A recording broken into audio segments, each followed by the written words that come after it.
Shalom, it's Ruben Abramov, and I'm welcoming you on behalf of the Hampton Synagogue. We have Rabbi Mark Schneier that is steadily rebuilding the minyanim, the services at the synagogue, assisted by Rabbi Avram Bronstein, and we all listen to the Chazan, Nathanael Herstig, the cantor, and he is now accompanied by the maestro, Yitzchak Haimov, who complements Nathanael's beautiful singing. And then behind all of us is the great First Lady of the Hampton Synagogue, Carol Levin. So today I wanted to speak to you about the Haftarah from this week. And it's not so much related to the parsha that we're reading, the Torah portion that we're reading. What it is related to is the time of the year that it is. There is 10 weeks, 3 before Tisha B'Av, the 9th of Av, the day that the only temple that existed 3,000 years ago was destroyed, and the 7 weeks of comfort spoken to us by the great prophet Isaiah. So this week's Haftarah is the second out of the Telosa de Foranusa, the 3 weeks of prediction of calamity and appealing by the prophet to do teshuvah, repentance. It comes from the book of Yirmiyahu, Jeremiah. And Yarim Yahu, God is going to lift up the Jewish people. Yes, Yahoo.com is a Hebrew word that it meant God is the one, the Jewish God is the one. There was competition in those days. We see where that left them. Then, what you have is this continuation, literally from the last verse of last week. It starts this week from the book of Yirmiyahu, who lived in Jerusalem before, during, and after the destruction of the temple.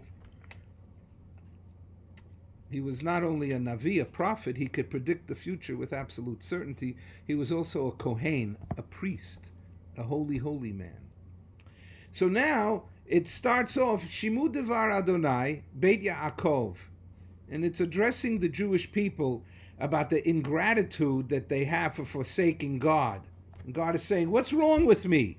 I took you through the Sinai desert, through no man's land, and I brought you to Israel, to the Carmel, a fruitful land.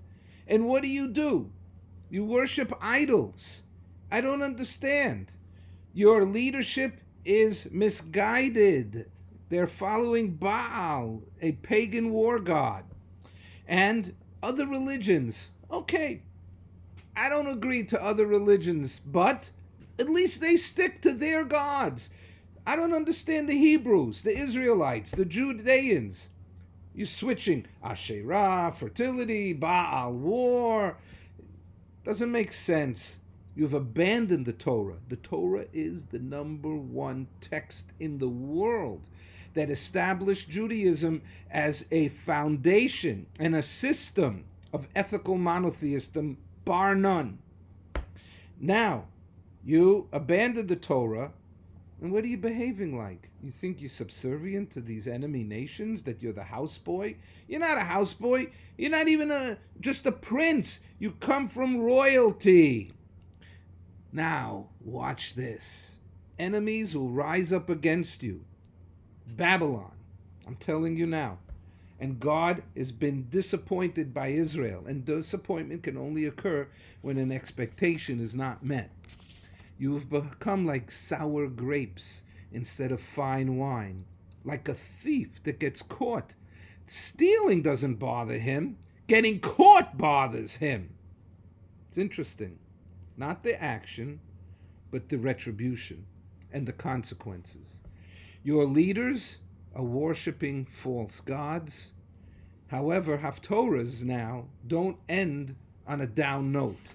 And the Sephardim read this pasuk that is also used in the Kiddush. Im Tashuv Yisrael, if Israel returns to God, remember, God didn't drift away. The Israelites did. And God says, come back to me. And you get rid of your shkutzim, your disgustingness, v'nishpata, and I promise to you, Chai Adonai, that God lives be'emet, with truth, mishpat, justice, v'tzedakah, with generosity, compassion, and kindness. V'hisbarchu bo goyim uvo yishalelu, and you will be blessed amongst other nations, and they will praise you. Wow, what a beautiful ending. So I wish you all a Shabbat Shalom from the Hampton Synagogue. Reuben Abramov, the Haftorahman, wishing you a good Shabbos.